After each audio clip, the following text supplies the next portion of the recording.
Hi students, welcome back to my channel. అందరూ ఎలా ఉన్నారు? బాగున్నారు అని అనుకుంటున్నాను.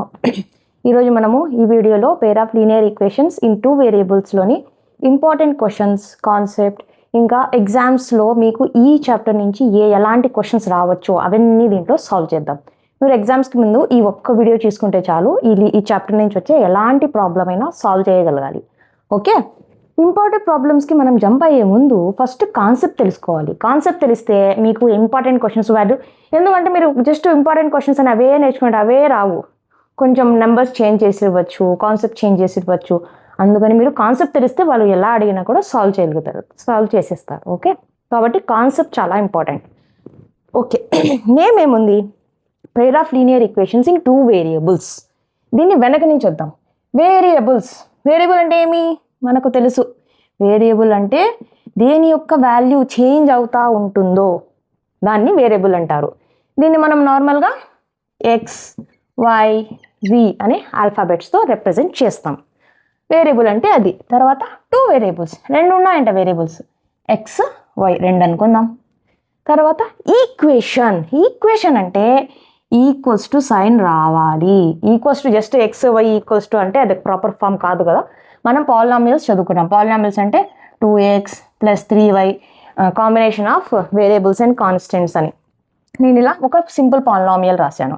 ఆ పాలినామియల్కి ఈక్వల్స్ టు సైన్ యాడ్ చేసి ఏదైనా ఒక కాన్స్టెంట్ ఇక్కడ పెట్టాలి. జస్ట్ అట్లాగే పెడితే ప్రాపర్ ఫామ్ కాదు అది. కాబట్టి 5 కానీ 10 కానీ 0 కానీ ఏదో ఒకటి ఇట్లా ఈక్వల్స్ టు సైన్ అనేది చాలా ఇంపార్టెంట్. ఈక్వల్స్ టు సైన్ ఉంటేనే ఉన్న ఎక్స్ప్రెషన్కి కానీ పాలినామియల్కి కానీ మనం ఈక్వల్స్ టు సైన్ యాడ్ చేస్తే అది ఈక్వేషన్ అవుతుంది. ఓకే, నెక్స్ట్ లీనియర్ అంటే ఏమి? దాని యొక్క పాలినామియల్ కానీ ఈక్వేషన్ కానీ దాని యొక్క డిగ్రీ 1 ఉండాలి. డిగ్రీ అంటే ఏమి? వేరియబుల్ యొక్క పవర్. ఇక్కడ వేరియబుల్ ఏమి? X and y 2 variables. దీని యొక్క పవర్ ఏముండాలి? హైయెస్ట్ పవర్ 1 ఉండాలి. 2, 3 ఉంటే అది లీనియర్ అవ్వదు. అదే కూడా కాకుండా ఎక్స్ అండ్ వై కాంబినేషన్లో కూడా ఉండకూడదు. 2x + 3y = 10. ఇప్పుడు చూడండి, దీని అయితే ఈ వేరియబుల్ యొక్క పవర్ అయితే 1, ఇక్కడ ఎక్స్ యొక్క పవర్ 1, వై యొక్క పవర్ 1. ఇప్పుడైతే ఇది కంబైన్గా ఉంటాయో ఈ పవర్స్ని మనం అడిషన్ చేసుకోవాలి. 1 + 1, అప్పుడు డిగ్రీ ఎంత అయిపోతుంది? 2 అయిపోతుంది. అప్పుడు అది లీనియర్ ఈక్వేషన్ అవ్వదు. సో ఇలా ఉండకూడదు, ఇలానే ఉండాలి. ఓకే, వేరియబుల్స్ యొక్క పవర్ హైయెస్ట్ పవర్ 1 ఉండాలి, అప్పుడు లీనియర్ అవుతుంది. తర్వాత ఇది ఏమైంది? లీనియర్ ఈక్వేషన్ ఇన్ 2 వేరియబుల్స్ అయిపోయింది. ఇప్పుడు ఏం కావాలి? పెయిర్. ఇది ఒక లైన్. పెయిర్ అంటే 2 కావాలి. ఎక్స్, వై సేమ్ వేరియబుల్సే పెట్టాలి, కానీ పెయిర్ అంటే ఈ కాన్స్టెంట్ ఏదైనా మార్చుకోవాలి. 5 కానీ 5x + 6y = 10. ఇప్పుడు ఏమైంది? ఇది పెయిర్ అయిపోయింది. 1, 2 పెయిర్ అంటే 2 పెయిర్ ఆఫ్ లీనియర్ అంటే ఎక్స్ అండ్ వై యొక్క పవర్స్ 1. లీనియర్ ఈక్వేషన్ అంటే ఈక్వల్స్ టు సైన్ ఉంది in 2 variables x y 2 variables. So ఇది చాప్టర్ నేమ్. ఈ pair of linear equations in 2 వేరియబుల్స్కి ఒక స్టాండర్డ్ ఫార్మ్స్ ఉన్నాయి.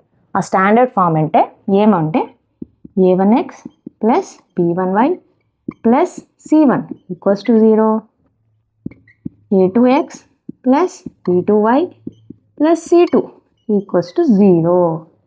ఇక్కడ a1 b1 c1 a2 b2 c2 వచ్చి కాన్స్టెంట్స్ అంటే నంబర్స్. ఓకే, ఇప్పుడు చూడండి, ఎప్పుడైతే ఒక ఈక్వేషన్ కానీ పాలినామియల్ కానీ లీనియర్ అవుతుందో, మనం పాలినామియల్స్లో కూడా చదువుకున్నాం కదా. లీనియర్ అంటే దాన్ని మనము గ్రాఫ్లో రాస్తే దాని షేప్ ఎలా ఉంటుందంటే ఒక లైన్ లాగా వస్తుంది. కర్వ్స్ లాగా రాదు, పారాబోలా లాగా కర్వ్స్ లాగా రాదు. లీనియర్ ఎప్పుడైతే అది లీనియర్ అవుతుందో దాని షేప్ వచ్చి లైన్ లాగా ఉంటుంది. అంటే ఏమని అర్థము? ఇవి 2 వచ్చి 2 లైన్లు. దీన్ని L1 అనుకుందాం, దీన్ని L2 అని అనుకుందాం. ఓకే, ఎప్పుడైతే మనకు ఇలా 2 లైన్లు ఉన్నాయో దానికి కొన్ని పాసిబిలిటీస్ ఉన్నాయో మనం ఫామ్ అవుతాయి. అవి ఎలా ఫామ్ అవుతాయో చూద్దాం. ఒక పాసిబిలిటీ ఏమంటే ఇది ఒక L1 అనుకుంటే, ఇంకొక L2 లైన్ అనేది L1 లైన్ని కట్ చేయొచ్చు, ఇంటర్సెక్ట్ చేయొచ్చు. L1 అనే లైను L2 లైన్ని ఇంటర్సెక్ట్ చేస్తుంది, లేదంటే L2 లైను L1ని ఇంటర్సెక్ట్ చేసింది. ఇలాంటి లైన్స్ని ఏమంటారంటే ఇంటర్సెక్టింగ్ లైన్స్. ఓకే, ఇది ఒక పాసిబిలిటీ. ఇంకొక పాసిబిలిటీ ఏమంటే ఒకటి L1 అనే లైన్, L2 అనే లైన్ L1 అనే లైన్ మీదే ఉంటుంది. కానీ జస్ట్ దాని సైజ్ కొంచెం చిన్నది కానీ కొంచెం పెద్దది కానీ L1 కంటే పెద్దదిగా ఉండొచ్చు, చిన్నదిగా కూడా ఉండొచ్చు. అలా పాసిబిలిటీస్. అంటే ఒక లైన్ పైన ఇంకో లైన్ ఉంటుంది. అలాంటి లైన్స్ని ఏమంటారంటే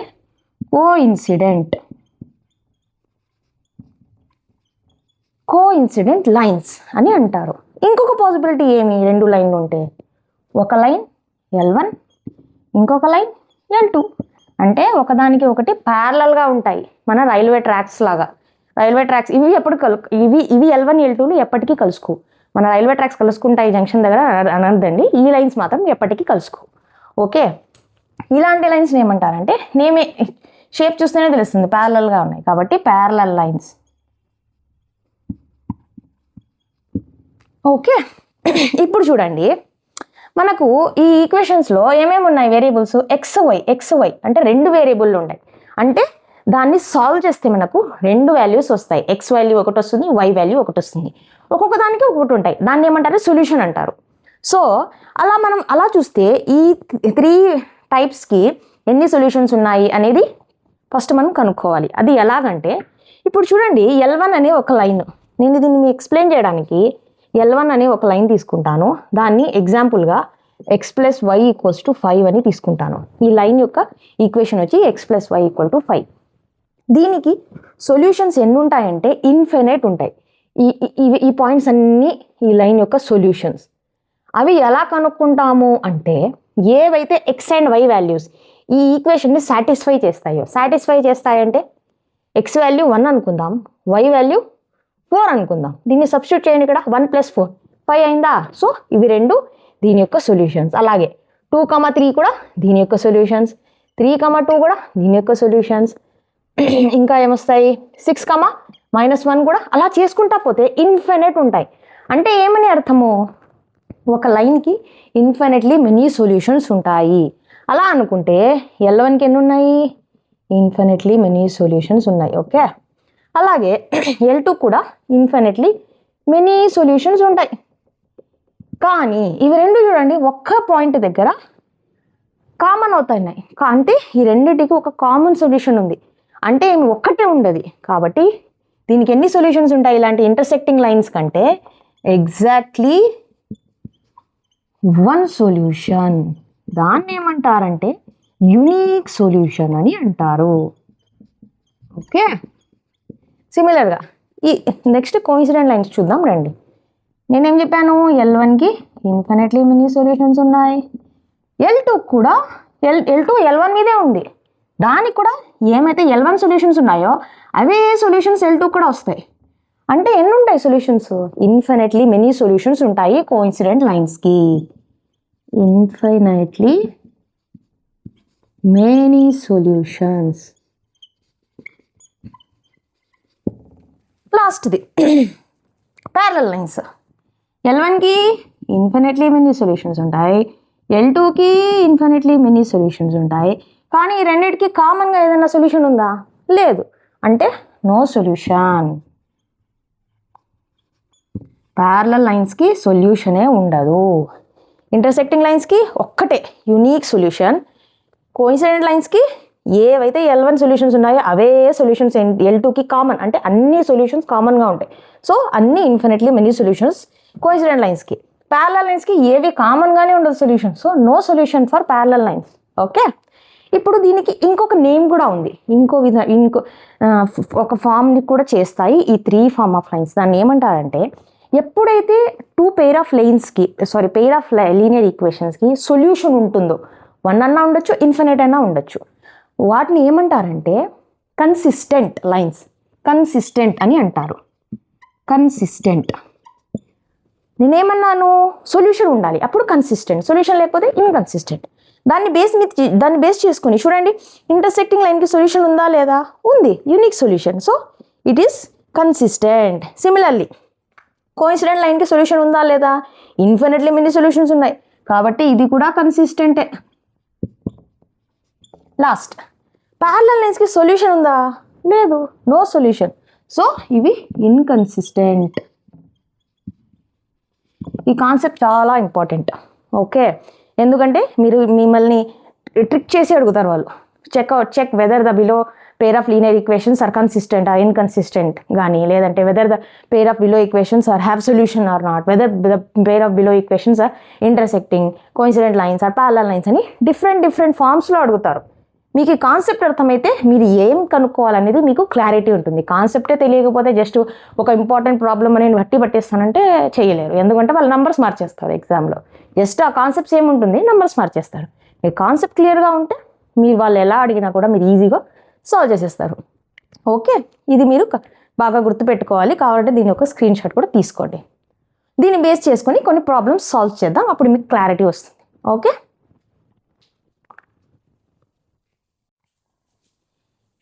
ఇచ్చిన లైన్స్ ఇంటర్సెక్టింగ్ లైన్సా, కోఇన్సిడెంట్ లైన్సా, లేదంటే ప్యారలల్ లైన్సా అని తెలుసుకోవడానికి ఒక కాన్సెప్ట్ ఉంది. అది ఏమంటే ఇది స్టాండర్డ్ ఫార్మ్స్. యాక్చువల్గా నేను చెప్పాను కదా, రెండు పేర్ ఆఫ్ లీనియర్ ఈక్వేషన్స్ యొక్క స్టాండర్డ్ ఫార్మ్స్. ఈ x and y and XY coefficients కాన్స్టెంట్కి ఉండే రేషియోస్ని బట్టి మనము ఇచ్చిన లైన్స్ కోఇన్సిడెంట్ లైన్సా, లేదంటే ఇంటర్సెక్టింగ్ లైన్సా, లేదంటే ప్యారలల్ లైన్స్ అని కనుక్కోవచ్చు.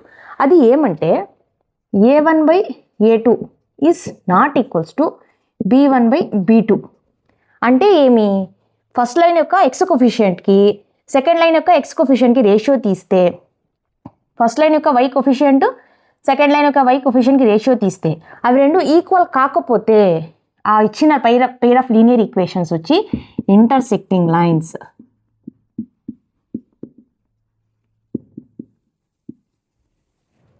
Okay, next A1/A2 is equals to B1/B2 equals to C1/C2.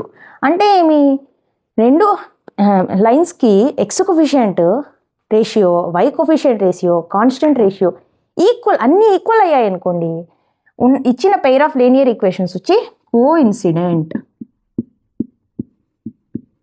Coincident lines. ఇంకా లాస్ట్ మిగిలింది ఏది, ప్యారలల్. దానికి ఏమంటే condition A1/A2 equals to B1/B2 is not equals to C1/C2 అయితే, అంటే రెండు లైన్స్ యొక్క x coefficient ratio equals to y coefficient ratio, కానీ కాన్స్టెంట్ రేషియో ఈక్వల్ కాదు. అప్పుడు ఇచ్చిన పేర్ ఆఫ్ లీనియర్ ఈక్వేషన్స్ వచ్చి ప్యారలల్ లైన్స్. ఓకే, ఎప్పుడైతే మనకు ఇచ్చిన లైన్స్ ఇంటర్సెక్టింగ్, కోఇన్సిడెంట్, ప్యారలల్స్ అని తెలిసిపోతుందో దానికి డిపెండెంట్గా ఉండే అంటే ఏమేమి, అంటే ఎన్ని సొల్యూషన్స్ ఉంటాయి, వాటిని ఏమంటారు, అవన్నీ మనకు మైండ్లోకి వచ్చేయాలి. ఏమేమి అవి, ఇంటర్సెక్టింగ్ లైన్స్ అంటే ఎన్ని సొల్యూషన్స్ ఉంటాయి, యూనిక్ సొల్యూషన్ ఉంటుంది. కోఇన్సిడెంట్ లైన్స్ అంటే ఎన్ని సొల్యూషన్స్ ఉంటాయి, ఇన్ఫినిట్లీ మెనీ సొల్యూషన్స్ ఉంటాయి.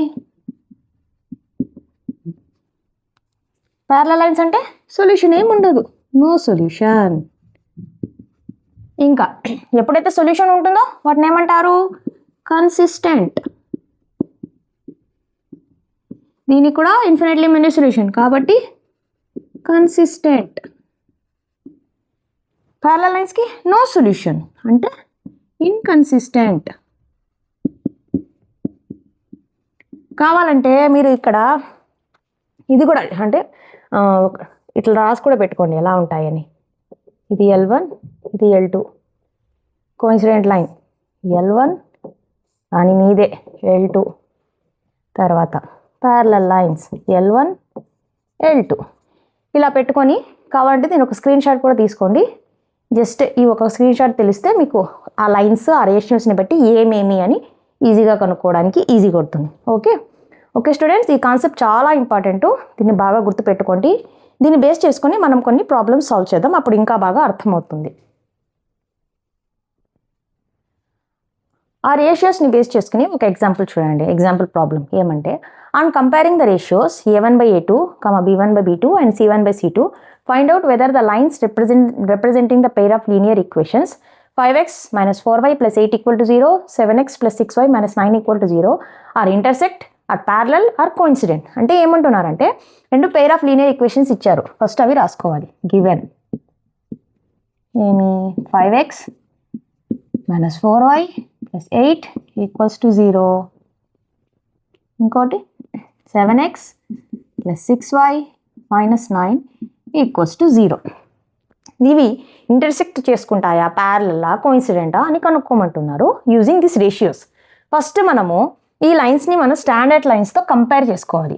On comparing with standard forms. First standard forms ఏవో రాసుకుందాం. స్టాండర్డ్ ఫార్మ్స్ ఏమి లైన్స్కి? a1x + b1y + c1 = 0 పక్కనే రాసుకుందాం, ఈజీగా ఉంటుంది కంపేర్ చేయడానికి. a1x + b1y + c1 = 0, a2x + b2y + c2 = 0. ఇది స్టాండర్డ్ ఫార్మ్స్. ఇప్పుడు on comparing a1a2 b1 b2 c1 c2 values కనుక్కుందాం. ఆన్ కంపేరింగ్ a1 ఎంత? చూడండి, x కోఎఫిషియంట్ 5, b1 ఎంత? y కోఎఫిషియంట్ -4, c1 ఎంత? కాన్స్టెంట్ 8. సిమిలర్లీ a2 ఎంత? 7, b2 6, c2 -9. ఇప్పుడు మన రేషియో కనుక్కుందాం. ఏదది? a1/a2. a1/a2 ఎంత? 5/7. b1/b2 4/6. 2 2s 2 3s 2/3. c1/c2 = 8/-9 అంటే -8/9. ఇప్పుడు దీని రిలేషన్షిప్ చూడండి ఎలా ఉన్నాయో. a1/a2 5/7, b1/b2 2/3. అది c1/c2 చూడాల్సిన అవసరం లేదు, ఎందుకంటే ఇవి రెండే ఈక్వల్ అవ్వట్లేదు. అంటే ఏమని? a1/a2 is not equal to b1/b2. అంటే ఏం లైన్స్ అవి? Intersecting lines. ఓకే, ప్రాబ్లం అయితే ఇంతవరకే. కానీ నేను దీన్ని బేస్ చేసుకుని ఇంకా ఎలా అడుగుతారు క్వశ్చన్ చెప్తాను చూడండి. దాన్ని కూడా ప్రాసెస్ సేమ్. ఎలా అంటే సేమ్ క్వశ్చన్ ఉంటుంది, జస్ట్ లైన్స్లో ఏమంటారంటే find out whether they are consistent or inconsistent అని కనుక్కోమంటారు. అప్పుడు కూడా మీరు సేమ్ చేయాలి. సేమ్ చేసి మనకేమొచ్చింది? ఏమొచ్చాయి? Intersecting lines. ఇంటర్సెక్టింగ్ లైన్స్ అంటే యూనిక్ సొల్యూషన్ ఉంటుంది. సొల్యూషన్ ఉన్నప్పుడు అది కన్సిస్టెంట్ లైన్స్. ఇంకోటి ఏం చెప్పాను? Whether they have solution or not అని అడుగుతారు. ఇక్కడ మనకు ఇంటర్సెక్టింగ్ లైన్స్ వచ్చాయి కాబట్టి దే హ్యావ్ ఎ సొల్యూషన్.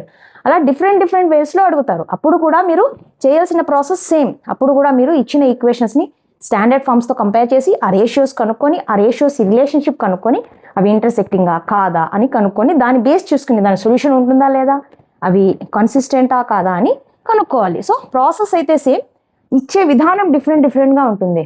అప్పుడు మీరు ఎప్పుడు సాల్వ్ చేయగలుగుతారు? అది మీ కాన్సెప్ట్ అర్థమైతే. సో కాన్సెప్ట్ ఈజ్ చాలా ఇంపార్టెంట్.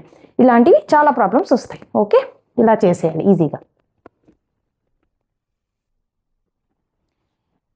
ఆ రేషియోస్ మీదే బేస్ చేసుకొని ఇంకొక ప్రాబ్లం చూడండి. ఎలా అంటే ఏముంది క్వశ్చన్ అంటే, given the linear equation 2x + 3y - 8 = 0, write another linear equation in two variables such that the geometrical representation of the pair is so formed is intersecting lines, parallel lines, coincident lines. అంటే ఏమంటున్నారంటే ఒక linear equation ఇచ్చారు.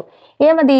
2x + 3y - 8 = 0. ఇది given అని రాసేయండి. Given ఏమంటున్నారు? ఇది ఒక line. మనము ఇంకొక లీనియర్ ఈక్వేషన్ ఇన్ 2 వేరియబుల్స్ రాయాలంట. ఆ ఫామ్ చేసే లైను మనము గ్రాఫ్ మీద గీస్తే, ఆ లైను మనం ఈ ఇచ్చిన లైను గ్రాఫ్ మీద గీస్తే ఎలా ఉండాలంటే ఇంటర్సెక్టింగ్ లైన్స్. ఫస్ట్ ఏమి? ఇలా ఉండాలంట. అంటే ఇది L1 వీళ్ళు ఇచ్చిన లైన్ అనుకుంటే మనం ఫామ్ చేసే లైన్ ఇలా ఉండాలంట. ఇంకో నెక్స్ట్ ఏమి? ప్యారలల్గా ఉండాలంట. ఇట్లా ఇది L1 అయితే L2 మనం రాసే లైన్. ఇంకోటి ఏమి? Coincident line. ఇది L1 అనుకుంటే దీన్ని L2 అని ఇంకా కొంచెం పెద్దది కూడా, అంటే ఒకదాని మీద ఒకటి ఉండాలి, కోఇన్సిడెంట్ లైన్ అయి ఉండాలి. దీన్ని ఇలా ఫామ్ చేయాలంటే మనకు ఫస్ట్ ఆ రేషియోస్ తెలిసి ఉండాలి. అదేమది? ఇంటర్సెక్టింగ్ లైన్స్కి ఏమి? a1/a2 is not equal to b1/b2. a1a2 b1b2 అంటే మీకు తెలుసు, ఈ xy కోఫిషియంట్స్. ఇలా చేసే ముందు నేను ఒక షార్ట్ ట్రిక్ చెప్తాను చూడండి, సింపుల్గా చేయడానికి, చాలా కన్ఫ్యూజ్ అవ్వకుండా. యాక్చువల్గా అయితే ఏం చేయాలంటే a1 అంటే 2, b1 అంటే 3, a2 అంటే ఈ రెండు రేషియోస్ ఈక్వల్ కాకుండా మనం ట్రైల్ అండ్ ఎర్రర్ చేసి చేయొచ్చు. అది కూడా ఈజీనే, కానీ కన్ఫ్యూజ్ అయ్యే ఛాన్సెస్ చాలా ఉన్నాయి. నేను చెప్తాను చూడండి షార్ట్ ట్రిక్. ఏమంటే ఎప్పుడైతే ఇచ్చిన లైన్కి ఇంటర్సెక్టింగ్ లైన్ రాయాలంటే XY ఉంది కదా, ఎలా చేస్తారంటే ఇక్కడ y యొక్క కొఫిషియంట్ని కొత్తగా మీరు ఫామ్ చేసే లైన్ యొక్క ఎక్స్ కొఫిషియంట్గా చేసేయండి. ఇక్కడ ప్లస్సే పెట్టండి. తర్వాత కొత్తగా ఫామ్ చేసే y యొక్క కొఫిషియంట్ ఏం రాస్తారంటే ఇచ్చిన లైన్ యొక్క ఎక్స్ కొఫిషియంట్ని రాసేయండి. అంటే ఏం చేయాలి, xy కొఫిషియంట్స్ని ఇంటర్చేంజ్ చేసేయాలి. తర్వాత కాన్స్టెంట్ మీకు ఇష్టం వచ్చింది రాసుకోండి, ఇదేం అవసరమే లేదు మనకి.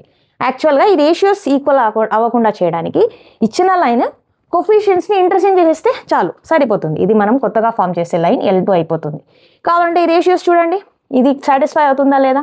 A1 అంటే 2, A2 అంటే మనం ఫామ్ చేసిన లైన్ 3, B1 అంటే ఏమి 3, B2 అంటే మనం ఫామ్ చేసిన line 2, 2/3 3/2 is not equal to అంటే ఇంటర్సెక్టింగ్ లైన్స్. ఓకే, సో ఇది మనం కొత్తగా ఫామ్ చేసిన లైను. అంటే నేనేం చెప్పాను, ఇంటర్సెక్టింగ్ లైన్ అంటే జస్ట్ XY యొక్క కొఫిషియన్స్ని మనము ఇంటర్చేంజ్ చేసేయాలి అంతే.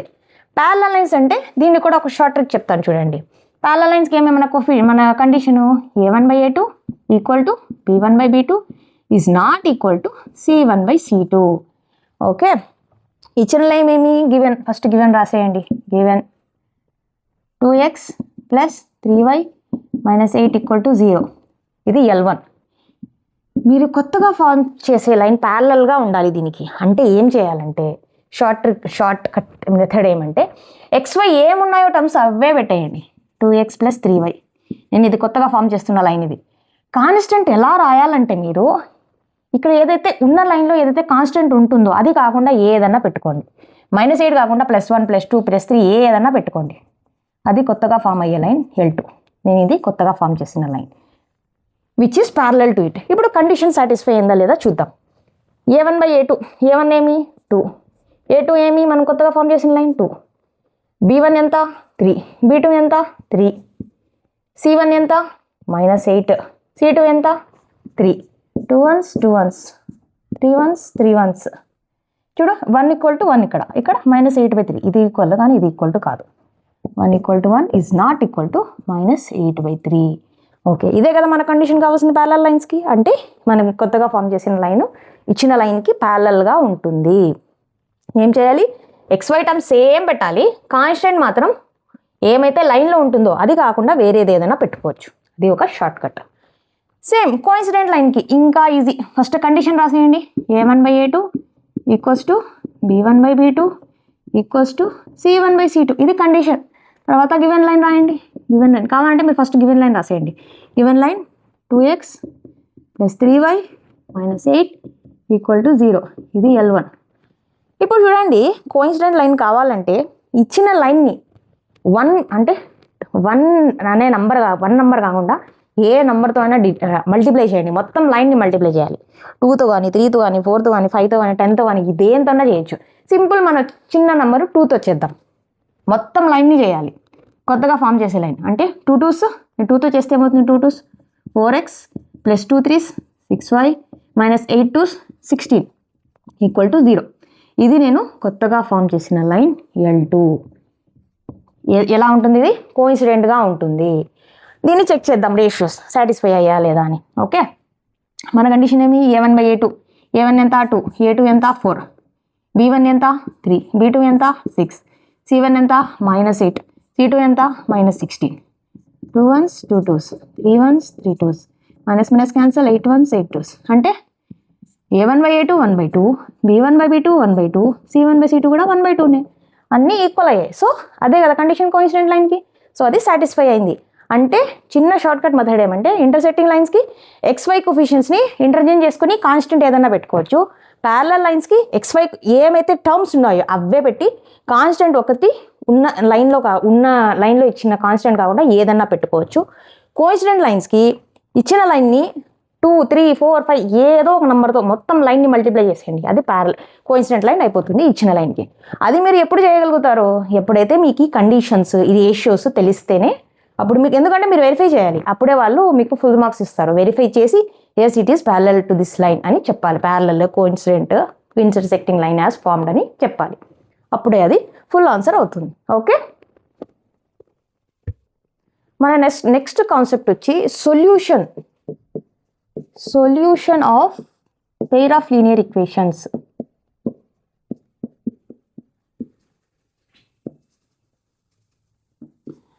అంటే రెండు లైన్స్ ఇచ్చి పెయిర్ ఆఫ్ లీనియర్ ఈక్వేషన్స్ ఇచ్చి దాన్ని సాల్వ్ చేయండి అంటారు. అంటే XY వాల్యూస్ కనుక్కోండి అని అంటారు. దీనికి 2 మెథడ్స్ ఉన్నాయి. ఫస్ట్ వచ్చి గ్రాఫికల్ మెథడ్,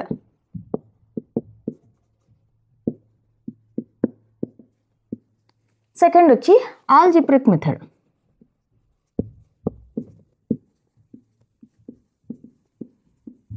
గ్రాఫికల్ మెథడ్ అంటే ఏమంటే రెండు లైన్స్ ఉన్నాయి కదా మనకి, ఆ లైన్స్ని ఫస్ట్ మనము గ్రాఫ్ మీద గీయాలి. అంటే ఇది XY గ్రాఫ్, XY అనుకుందాం అనుకోండి. మనము లైన్స్ ఇచ్చిన ఈక్వేషన్ని ఫస్ట్ గ్రాఫ్ మీద గీయాలి. ఫర్ ఎగ్జాంపుల్ ఇది L1 అనుకోండి, L1 అని ఇది అనుకోండి. L2 అనేది నేను గ్రాఫ్ మీద గీస్తే L2 అని ఇలా వచ్చింది అనుకోండి. దీని నుంచి ఒక సొల్యూషన్ వస్తుంది. ఇక్కడ నుంచి X వాల్యూ వస్తుంది, ఇక్కడ నుంచి Y వాల్యూ వస్తుంది. అంటే మనం గ్రాఫ్ గీసి దాని నుంచి సొల్యూషన్ కనుక్కోవాలి. అది ఆ మెథడ్ ఏమంటే గ్రాఫికల్ మెథడ్.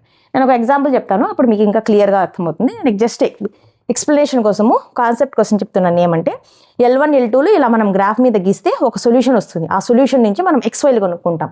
అంటే గ్రాఫ్ యూస్ చేస్తున్నాం కాబట్టి దాన్ని గ్రాఫికల్ మెథడ్ అని అంటారు. ఇంకొకటి వచ్చి ఆల్జిబ్రిక్ మెథడ్. ఆల్జిబ్రిక్ మెథడ్లో ఇంకా 2 ఉన్నాయి, 2 టైప్స్ ఉన్నాయి. అవి ఏమంటే సబ్స్టిట్యూషన్ మెథడ్. సబ్స్టిట్యూషన్ మెథడ్ అనేది 1. సెకండ్ వచ్చి ఎలిమినేషన్ మెథడ్.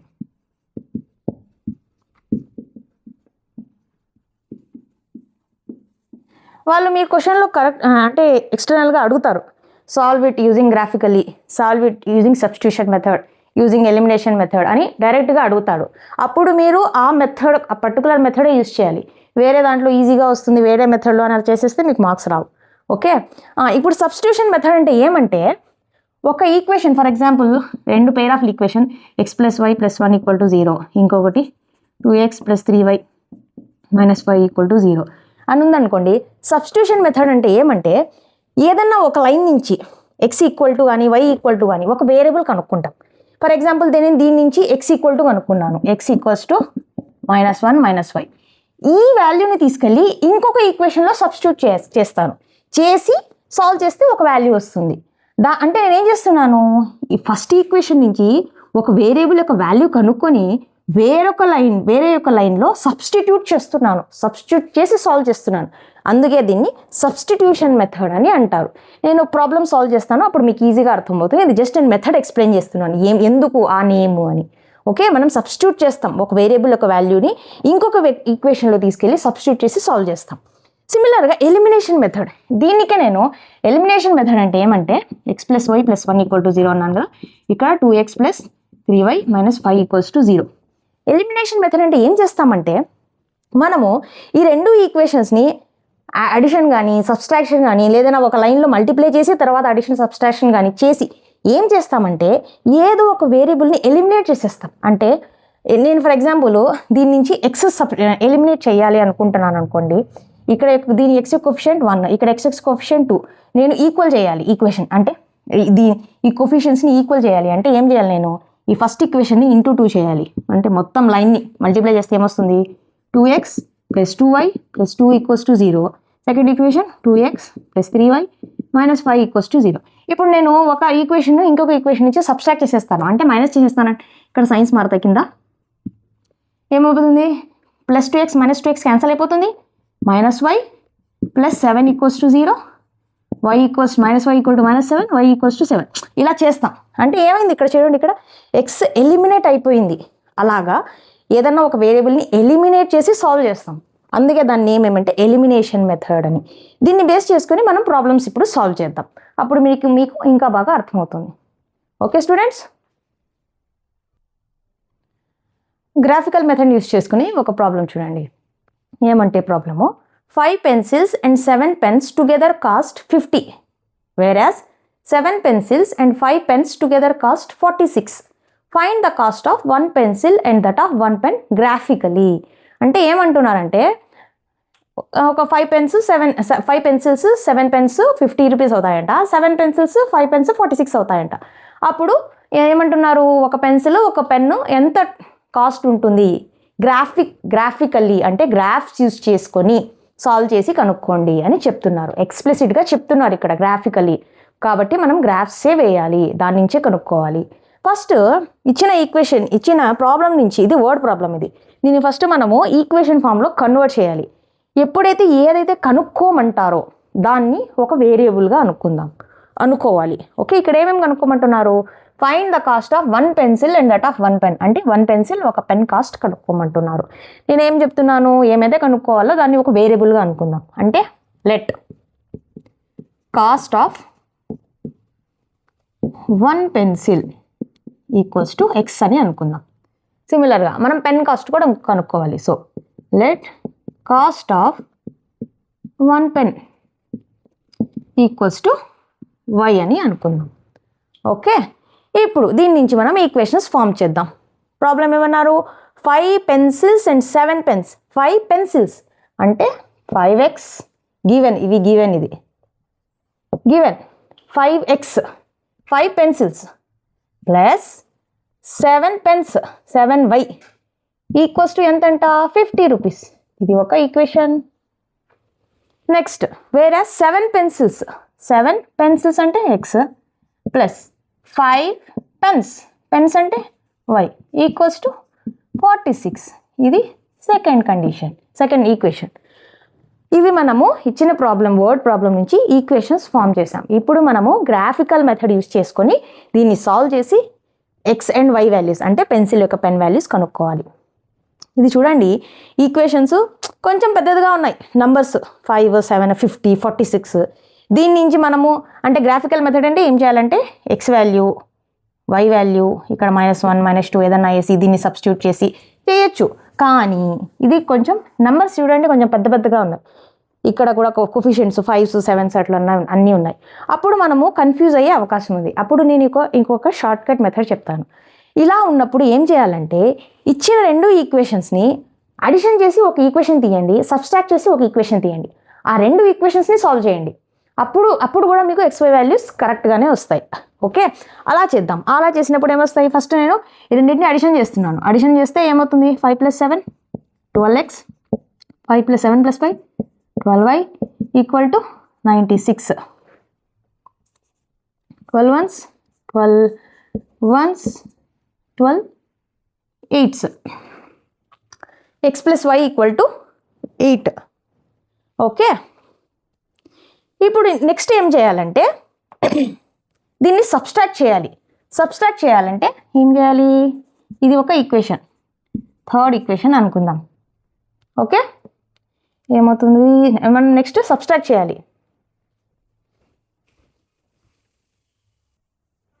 మనం నెక్స్ట్ ఒక ఈక్వేషన్ నుంచి సబ్స్ట్రాక్ట్ చేయాలి. అంటే ఏం చేయాలంటే ఇక్కడ పక్కన రాసుకోండి. 5x + 7y equals to 50, 7x + 5y equals to 46.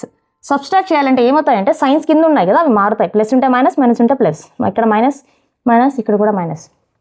5x - 7y -2x + 7y + 5y + 2y equals to 4. ఇక్కడ 2తో క్యాన్సిల్ అవుతుంది చూడండి. 2 1s 2 1s 2 2s అంటే -x + y ఈక్వల్స్ టు 2. ఇది ఒక ఈక్వేషన్ 4. ఇప్పుడు మనము 3 and 4ని సాల్వ్ చేసి సింపుల్గా x and y వాల్యూస్ కనుక్కుందాం. ఏమి మెథడ్ యూజ్ చేయాలి? గ్రాఫికల్ అంటే గ్రాఫ్స్ వేయాలి. ఒక్కొక్క ఈక్వేషన్కి ఒక్కొక్క గ్రాఫ్ వేయాలి. So x + y, first x + y equals to 8. దీనికి గ్రాఫ్ వేయాలంటే ఫస్ట్ మనం ఒక బాక్స్ వేసుకోవాలి. చాలామంది అంటే -2 -3 -4 0 1 2 3 అలా తీసుకుంటారు. కానీ మనకు లైన్ వేయాలంటే 2 పాయింట్స్ సరిపోతాయి. నేను తీసుకునే వాల్యూస్ తీసుకోండి, మీకు చాలా ఈజీ అవుతుంది. ఫస్ట్ దాంట్లో x, y ఈక్వల్స్ టు ఏమవుతుంది? y equals to 8 - x, y equals to 8 - x. Okay, first బాక్స్లో చూడండి వాల్యూ తీసుకునేది. ఫస్ట్ దాంట్లో xని 0 తీసుకోండి, నెక్స్ట్ దాంట్లో yని 0 తీసుకోండి. ఈ 2 వాల్యూస్ మాత్రం ఖచ్చితంగా ఇంక్లూడ్ చేయండి. మీకు ఇంకా లేదు నాకు పెద్ద లైన్ గ్రాఫ్ కావాలంటే ఇంకా ఇవి 2 కాకుండా ఇంకా ఎక్స్ట్రాగా -1 + 1 -2 + 2 కూడా ఇంక్లూడ్ చేసుకోవచ్చు. కానీ ఇవి 2 మాత్రం ఖచ్చితంగా ఇంక్లూడ్ చేయాలి. ఇప్పుడు చూడండి ఏమొస్తుంది? x = 0 పెడితే y వాల్యూ ఏమొస్తుంది? x = 0 పెట్టాను, y వాల్యూ 8 వస్తుంది. సిమిలర్లీ ఇప్పుడు నేను చెప్పాలి ఇక్కడ y వాల్యూ 0 పెట్టాలి. y వాల్యూ 0 పెడితే x వాల్యూ 8 వస్తుంది. దీన్ని ఒక గ్రాఫ్ గీయాలి. సిమిలర్లీ ఇంకో లైన్ కూడా మనం ఫస్ట్ వాల్యూస్ కనుక్కుందాం, తర్వాత గ్రాఫ్ గీద్దాం. ఏముంది next equation -x + y = 2. -x + y = 2. దీనికి కూడా బాక్స్ ఇద్దాం.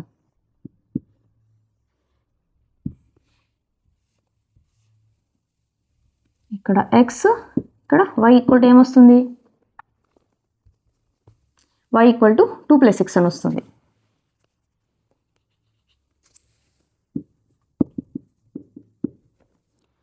ఓకే, ఫస్ట్ దాంట్లో నేను చెప్పినట్టు x0, నెక్స్ట్ దాంట్లో y0. x0 y0 అని పెట్టుకొని x వాల్యూ 0 పెడితే y వాల్యూ ఎంత వస్తుంది అది కనుక్కోవాలి. నెక్స్ట్ దాంట్లో y వాల్యూ 0 పెడితే x వాల్యూ ఎంత వస్తుందని కనుక్కోవాలి. x వాల్యూ 0 పెడితే y వాల్యూ ఏమొస్తుంది చూడండి, 2 వస్తుంది. సిమిలర్గా y వాల్యూ 0 పెడితే x వాల్యూ ఏమొస్తుంది, y value 0, -x = 2, x = -2. So -2. మీరు కావాలంటే నేను చెప్పినట్టు ఎక్స్ట్రా పాయింట్స్ -2, -1, 0, 1, 2 కూడా వేసుకోవచ్చు. అది ఎవరి ఇష్టం వాళ్ళది. కానీ ఈ 2 పాయింట్స్ మాత్రం ఖచ్చితంగా ఇంక్లూడ్ చేయాలి. అది మర్చిపోవద్దండి, ఎందుకంటే అప్పుడు మనకు లైన్ ప్రాపర్గా వస్తుంది. ఓకే, ఇప్పుడు గ్రాఫ్ గీద్దాం రండి. ఇక్కడ కావాలంటే వర్టిసిస్ 0, 8, ఇక్కడ 8, 0, 0, 2, -2, 0 కావాలంటే రాసుకోండి. Graph x axis, y axis, x dash, y dash. Okay, ఇప్పుడు చూడండి మనము గ్రాఫ్ ఎలా రాయాలంటే ఈ పాయింట్స్ వచ్చేటట్టు, అంటే స్కేల్ అలా తీసుకోవాలి. ఇది 0, నాకు x మ్యాక్స్ వాల్యూ ఎంత కావాలి, 8 కావాలి. y కూడా మ్యాక్స్ వాల్యూ 8 కావాలి. సో నేను 1, 2, 3 అని తీసుకుంటే ఈ గ్రాఫ్లో రాకపోవచ్చు. అప్పుడు నేను × 2 తీసుకుంటాను. 2, 4, 6, 8, -2, -4, -6, -8. సిమిలర్గా 2, 4, 6, 8, -2, -4, -6, -8. ఓకే, ఇప్పుడు ఈ కోఆర్డినేట్ ఫస్ట్ ఇలా రాసి స్కేల్ ఇట్లా ఎప్పుడైతే కోఆర్డినేట్స్ పెట్టేస్తారో యాక్సిస్ మీద స్కేల్ రాసేయండి అప్పుడే, ఎందుకంటే మర్చిపోకుండా ఉంటారు. Scale on x axis 1 unit = 1 centimetre = 2 units అని తీసుకున్నాం మనం. Similarly on y axis 1 centimetre = 2 units. రెండిట్లో మీద 2 యూనిట్స్ తీసుకున్నాం. అది స్కేల్ రాసేసాం. ఇప్పుడు ఈ కోఆర్డినేట్స్ని గ్రాఫ్ మీద పెట్టి గీద్దాం. ఫస్ట్ ఏమి 0 అంటే x value 0, x value 0, y value ఎంత 8. y యాక్సిస్లో +8 ఎక్కడ ఉంది, ఇక్కడ ఉంది. అంటే ఇక్కడ ఒక పాయింట్, ఇది ఏం పాయింట్, ఇది 0, 8. సిమిలర్గా x మీద 8, x మీద ఇక్కడ 8, y వాల్యూ 0, ఇదేం పాయింట్, ఇది 8, 0. దీన్ని జాయిన్ చేయండి. ఈ లైన్ మీద ఏం లైన్ అని పెట్టాలి, అది ఏం లైన్, అది x + y = 8 అనే లైన్ ఇది.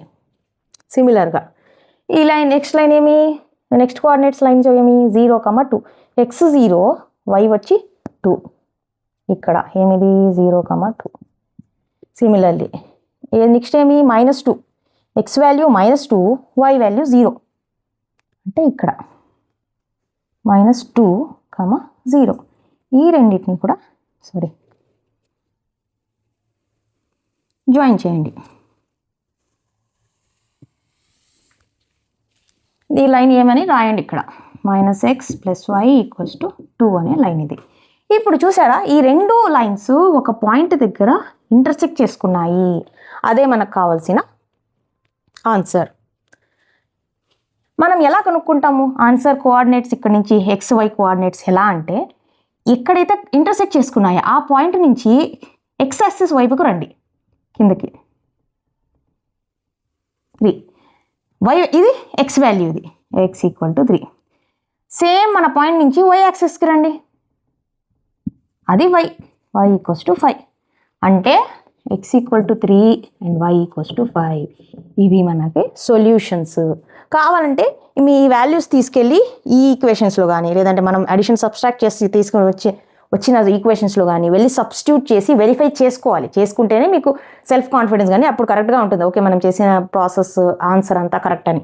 కావాలంటే ఇక్కడ సబ్స్టిట్యూట్ చేయండి. 3 ప్లస్ ఎక్స్ వాల్యూ ఎంత 3, వై వాల్యూ ఎంత 5, 3 + 5 8 సాటిస్ఫై అయింది 3.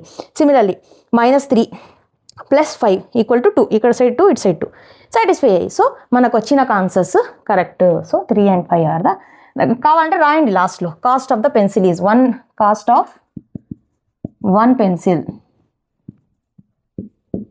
X value 3 rupees. కావాలంటే ఇట్లా రాయండి 3 రూపీస్. కాస్ట్ ఆఫ్ 1 పెన్ ఎంత, ఎం వాల్యూ వై 5 రూపీస్. ఓకే, ఇలా గ్రాఫ్ రాసి గ్రాఫ్ నుంచే కనుక్కోవాలి గ్రాఫికల్లీ అని వారు ఎక్స్ప్లిసిట్గా ఇచ్చినప్పుడు. అప్పుడే మీకు అన్ని మార్క్స్ వస్తాయి. ఓకే స్టూడెంట్స్, గ్రాఫ్ని బేస్ చేసుకుని ఇంకొక క్వశ్చన్ చూడండి. Draw the graphs of the equations x - y + 1 = 0 and 3x + 2y - 12 = 0. Determine the coordinates of the vertices of the triangle formed by these lines and x-axis and shade the triangular region. అంటే ఏం చెప్తున్నారంటే మనము first ఇచ్చిన linear ఈక్వేషన్స్కి graph draw చేయాలంట. ఆ graph నుంచి determine the coordinates of the vertices of the triangle formed by these lines and the x-axis. అంటే మనం ఈ 2 లైన్స్ని గ్రాఫ్ మీద గీస్తే ఆ లైన్స్ మధ్య ఆ x-axis మధ్య ఒక ట్రయాంగిల్ ఫామ్ అవుతుందంట. ఆ ట్రయాంగిల్ యొక్క వర్టిసెస్ ఏమి అని అడుగుతున్నారు.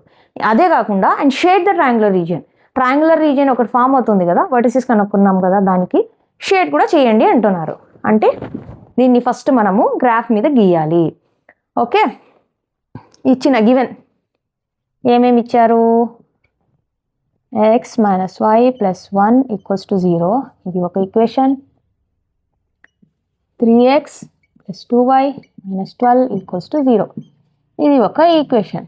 ఇప్పుడు మనం ఫస్ట్ దీన్ని గ్రాఫ్ డ్రా చేయాలి. గ్రాఫ్ డ్రా చేయాలంటే బాక్స్ వేసుకోవాలి. ఏదది x, ఫస్ట్ ఈక్వేషన్కి రాద్దాం. First x - y + 1 = 0. ఫస్ట్ దాంట్లో x దాంట్లో y ఏమొస్తుంది చెప్పండి. అటు సైడ్ పోతే x + 1 అని వస్తుంది. x + 1 నేను చెప్పినట్టు జస్ట్ 2 వాల్యూస్ తీసుకున్నా కూడా సరిపోతుంది. మాకు లేదు, మాకు సరిగా అర్థం కావట్లేదు అంటే మీరు ఎక్కువ వాల్యూస్ -2, -1, 0, 1, 2 కూడా తీసుకోవచ్చు. జీరోస్ కూడా ఈ 2 నేను చెప్పినవి ఖచ్చితంగా ఇంక్లూడ్ చేయాలి. ఓకే, x 0 పెడితే x 0 పెట్టాను, y వాల్యూ ఏమొస్తుంది 1 వస్తుంది. తర్వాత నెక్స్ట్ దాంట్లో ఏమి y 0 పెట్టాలి. y 0 పెడితే x వాల్యూ ఏమొస్తుంది, x అటు సైడ్ ఇటు సైడ్ పెట్టి y అటు సైడ్ -1 అటు సైడ్ 1 అటు సైడ్ పోతుంది అంటే -1 వస్తుంది. అంటే ఏమి కోఆర్డినేట్స్ ఆర్ 0, 1, -1, 0. ఇది ఫస్ట్ ఈక్వేషన్కి. ఇంకొక నెక్స్ట్ ఈక్వేషన్ ఏమి 3x + 2y - 12 = 0. దీనికి కూడా సిమిలర్గా x y ఏమొస్తుంది, దీని నుంచి సాల్వ్ చేయండి. 2y = -3x + 12, ఎందుకంటే 2y ఇటు సైడ్ పెట్టుకున్నాను, ఇది అటు సైడ్ పోతే -12 అటు సైడ్ పోతే +12 అయింది, +3x వచ్చి -3x అయింది. y = -3x + 12/2. Okay, y = -3x + 12/2. నేను చెప్పిన వాల్యూస్ జస్ట్ 2 తీసుకున్నా సరిపోతుంది. ఏదది ఇక్కడ 0, ఇక్కడ 0. x వాల్యూ 0 పెట్టాను, x వాల్యూ నేను ఇక్కడ 0 పెట్టాను. y వాల్యూ ఏమొస్తుంది చూడండి, x 0 పెడితే -3x 0 అయిపోతుంది, +12/2 అంటే 6 వస్తుంది. సిమిలర్గా ఇప్పుడు ఏం చేయాలి, y వాల్యూ 0 పెట్టాలి. దీంట్లో డైరెక్ట్గా పెట్టేయండి y వాల్యూ 0, 2y 0 అయిపోతుంది. 3x = -12 వచ్చి అటు సైడ్ పోతే +12 అవుతుంది. కావాలంటే ఇక్కడ చేసుకోండి మీరు. 3x + 2y 0 కాబట్టి మొత్తం 0, -12 = 0. 3x = 12, x = 12/3, 3 1s 3 4s, x = 4. Okay, 4 and 0. Coordinates ఏమి 0, 6, 4, 0.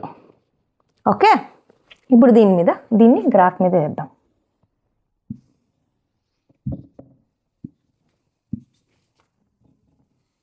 Zero the x-axis, y-axis, the x dash, the y dash. Okay, ఇప్పుడు మనకు x max ఎంత కావాలి, ఇది -1 లెస్, ఎక్స్ వచ్చి మ్యాక్స్ 4 కావాలి, వై వచ్చి మ్యాక్స్ ఇక్కడ 1, ఇక్కడ 6 కావాలి. 6 కావాలి. సో జస్ట్ 1 తీసుకుందాం, ఏం ప్రాబ్లం లేదు, 6 వరకే రాయాల్సింది కాబట్టి. 1 2 3 4 5 స్కేల్ 1 2 3 4 5 6 -1 -2 -3 -4 -5 -1 -2 -3 -4 స్కేల్ రాసేద్దాం ఫస్ట్, ఎందుకంటే మర్చిపోయే అవకాశం ఉంది కాబట్టి. Scale on x axis 1 centimetre equal to 1 యూనిటే తీసుకున్నాం మనం. ఆన్ వై యాక్సిస్ కూడా సేమ్ తీసుకున్నాం, 1 centimetre equal to 1 unit. Okay, scale రాసేసాం. తర్వాత ఏం చేయాలి, ఇప్పుడు ఈ కోఆర్డినేట్స్ని ఆ గ్రాఫ్ మీద రిప్రజెంట్ చేయాలి, ఈ లైన్స్ని. ఫస్ట్ కోఆర్డినేట్ ఏమి 0, 1, ఎక్స్ 0, వై వచ్చి 1, ఏమిది 0, 1. నెక్స్ట్ -1, ఎక్స్ వచ్చి -1, వై వచ్చి 0, ఎక్స్ వచ్చి -1, వై వచ్చి 0, -1, 0. ఈ రెండు లైన్స్ నుంచి ఒక లైన్ వేద్దాం. లైన్ అంటే లైన్ వేయాలి, ఇట్లా ఎక్స్టెండ్ చేయాలి. ఓకే, ఏం లైన్ ఇది, ఎక్స్ -y +1 = 0. లైన్ అంటే ఇంతవరకు రాసి వదిలేస్తాం అనుకోకూడదు, మొత్తం వేయాలి. అప్పుడే మీకు అవి 2 లైన్స్ ఇంటర్సెక్ట్ అవుతాయి, లేదంటే ఇంటర్సెక్ట్ అవ్వ. మళ్ళీ మీరు కోఆర్డినేట్స్ కనుక్కుంటా పోవాలి. ఎందుకంటే లైన్ అంటే 2 లైన్ పాయింట్స్ వచ్చేస్తే ఆ లైన్లా వేసేయాలి. నెక్స్ట్ ఏమి 0, 6, ఎక్స్ వచ్చి 0, వై వచ్చి 6, ఇక్కడ 0, 6. Next x 4, y 0, x 4, y 0, 4, 0. ఈ రెండింటినీ కలిపి ఒక లైన్ వేయండి. ఓకే, ఇప్పుడు ఈ 2 లైన్స్ అంటే వాళ్ళు ఫస్ట్ ఏం చేయమన్నారు, గ్రాఫ్ డ్రా చేసేవాళ్ళు, గ్రాఫ్ డ్రా చేసేసాం. తర్వాత ఏమన్నారు, the coordinates of the vertices of the triangle formed. ఇక్కడ చూసారా, ట్రయాంగిల్ ఫార్మ్ దేని మధ్య అంట, on these lines and X axis. ఇవి మన లైన్స్. నేను దీన్ని రిప్రజెంట్ చేయాలి యాక్చువల్గా. ఇది 3x + 2y -12 = 0. ఈ మన లైన్స్ మధ్య, ఈ ఎక్స్ యాక్సిస్ మధ్య ఒక ట్రయాంగిల్ ఫామ్ అయింది చూసారా. ఇక్కడ మీ దగ్గర స్కెచ్ కానీ వేరే కలర్ కానీ ఉంటే దాంతో ఇది హైలైట్ చేయండి. ఓకే, ఇది ట్రయాంగిల్. ఓకే, ట్రయాంగిల్ ఫామ్ అయింది. దాని ఏమనుకో, డిటర్మైన్ ద కోఆర్డినేట్స్. కోఆర్డినేట్స్ అవి ట్రయాంగిల్స్కి, ఇది ఒక కోఆర్డినేట్, ఇది ఒక coordinate, sorry vertices, coordinates of the vertices. Vertices ఏమవుతాయి, ఇది ఒక వర్టిసిస్, ఇది ఒక వర్టిసిస్, ఇది ఒక వర్టిసిస్. ఇది కనుక్కోవాలి. ఇది కనుక్కోవాలంటే ఎక్స్ అండ్ వై వాల్యూస్ కనుక్కోవాలి. ఎక్స్ అండ్ వై వాల్యూస్ ఎలా వస్తాయి మనకి, ఈ పాయింట్ నుంచి మనము ఎక్స్ యాక్సిస్ వైపు వస్తే ఎక్స్ వాల్యూ వస్తుంది, అంటే ఎంత 2, ఈ పాయింట్ నుంచి మనం వై యాక్సిస్ వైపు వెళ్తే వై వస్తుంది 2, 3. 2, 3 is the vertices. సో అంటే vertices ఏవి, vertices of the coordinates of the vertices of the triangle. ఏమది, coordinates of the vertices of the triangle are ఏవేవి, -1, 0, 2, 3, 4, 0. ఓకే, ఇవి వర్టిసిస్. తర్వాత ఏం చేయమన్నారు, and shade the triangular region. ఈ ట్రయాంగులర్ రీజియన్ని షేడ్ చేయాలంట. మీకు ఇష్టం వచ్చినలాగా చేయొచ్చు, కానీ షేడ్ చేయాలి. ఇలాగా అంటే హైలైట్ చేయాలి అని, ఇలా షేడ్ చేయాలి. ఓకే, యాక్చువల్గా మనం ఏం చేసినాం, ఇది గ్రాఫికల్ మెథడ్ యూస్ చేసి, ఇదైతే యాక్చువల్గా మనం సాల్వ్ చేసినట్టు, కానీ వాళ్ళు ఇచ్చిన ఇండైరెక్ట్గా అడుగుతారనమాట. ఇది ఇక్కడ జస్ట్ ఇండైరెక్ట్గా అడిగారు, ట్రయాంగిల్ ఫామ్ అవుతుంది, దాని వర్టిసెస్ కనుక్కోండి, దాన్ని షేడ్ చేయండి అని. ఇది మీరు ఎప్పుడు చేయగలుగుతారు ఇలాంటి ప్రాబ్లమ్ సాల్వ్, మీకు గ్రాఫికల్లీ ఎలా సాల్వ్ చేయాలి, 2 లీనియర్ ఈక్వేషన్ తెలిస్తేనే మీరు సాల్వ్ చేయగలుగుతారు. అందుకని కాన్సెప్ట్ ఫస్ట్ మనకు బాగా అర్థం అవ్వాలి, అప్పుడే మనము కరెక్ట్గా చేయగలుగుతాం. అది కూడా కాకుండా ఇచ్చిన ప్రాబ్లమ్ని మనం బాగా అర్థం చేసుకోవాలి. కావాలంటే 2-3 సార్లు చదివి బాగా అర్థం చేసుకోవాలి. ఓకే, ఇంతవరకు మనం సాల్వ్ చేసింది గ్రాఫికల్ మెథడ్ మీద, అంటే solve the pair of linear equation using graphical method మీద క్వశ్చన్స్ సాల్వ్ చేసాము. ఈ క్వశ్చన్ చూడండి, యూజింగ్ సబ్స్టిట్యూషన్ మెథడ్, అంటే ఆల్జబ్రిక్ మెథడ్ యూజ్ చేసి, సబ్స్టిట్యూషన్ మెథడ్ యూజ్ చేసి ఈ పేర్ ఆఫ్ ఈక్వేషన్స్ని సాల్వ్ చేయండి అంటున్నారు. ఏం question, solve x + y = 14, x - y = 4 pair of linear equations by the substitution method. అంటే ఈ పెయిర్ ఆఫ్ లీనియర్ ఈక్వేషన్స్ని సబ్స్టిట్యూషన్ మెథడ్ యూస్ చేసే సాల్వ్ చేయండి అంటున్నారు. ఇప్పుడు సబ్స్టిట్యూషన్ మెథడ్ అంటే ఎలాగో ఎక్స్ప్లెయిన్ చేస్తాను రండి. ఫస్ట్ గివెన్ రాసేయండి. గివెన్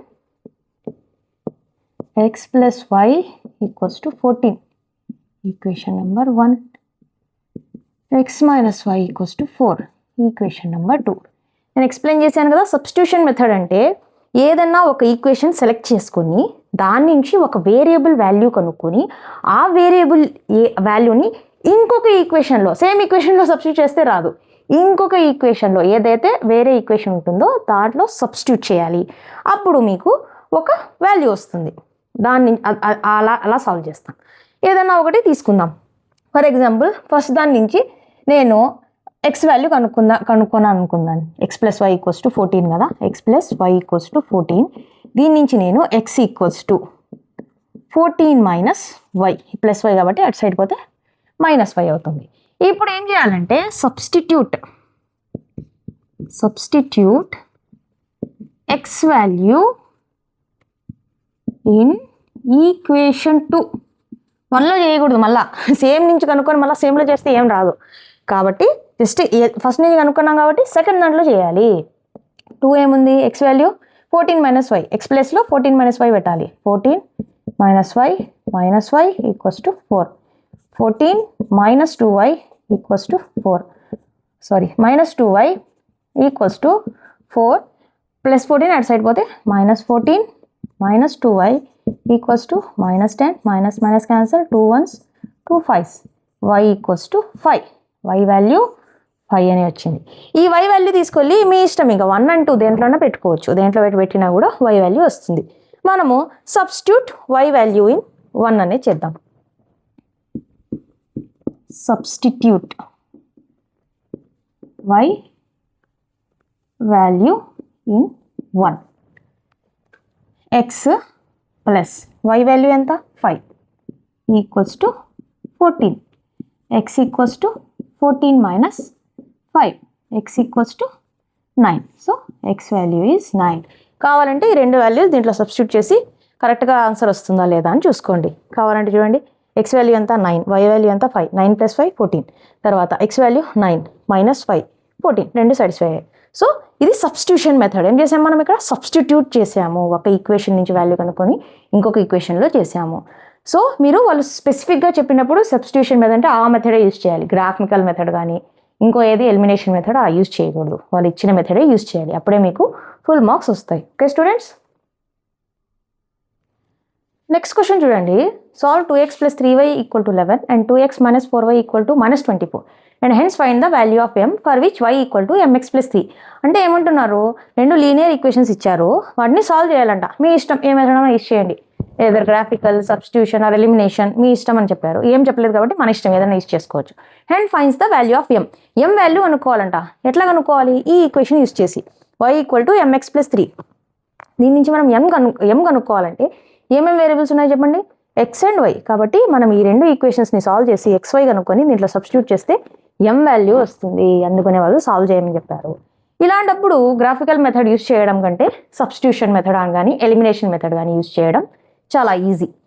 గ్రాఫికల్ కంటే అది కొంచెం కాంప్లికేటెడ్గా అవుతుంది. మనకు జనరిక్గా ఇచ్చినప్పుడు ఇలా మనం ఎలిమినేషన్ ఆర్ సబ్స్టిట్యూషన్ యూజ్ చేస్తే బెటర్. సబ్స్టిట్యూషన్ నేను ఎక్స్ప్లెయిన్ చేస్తున్నాను కాబట్టి నేను సబ్స్టిట్యూషన్ మెథడ్ యూజ్ చేస్తాను దీనికి సాల్వ్ చేయడానికి. First given 2x + 3y = 11. Equation 1. 2x - 4y = -24. Equation number 2. మన ఇష్టం, ఏదైనా ఒక ఈక్వేషన్ నుంచి ఏదైనా ఒక వాల్యూ కనుక్కొని x ఆర్ y వాల్యూ కనుక్కొని వేరే ఈక్వేషన్లో సబ్స్టిట్యూషన్. నేను ఫస్ట్ నుంచి x కనుక్కుంటాను. ఫస్ట్ ఈక్వేషన్ ఏమి, 2x + 3y = 11. దీని నుంచి x కావాలి నాకు. 2x = 11 - 3y, x = 11 - 3y/2. ఇక్కడ మల్టిప్లికేషన్, ఇక్కడ డివైడ్ అవుతుంది. సో నా substitute x value or x అనే పెట్టండి, వాల్యూ చెప్పలేదండి, x in 2.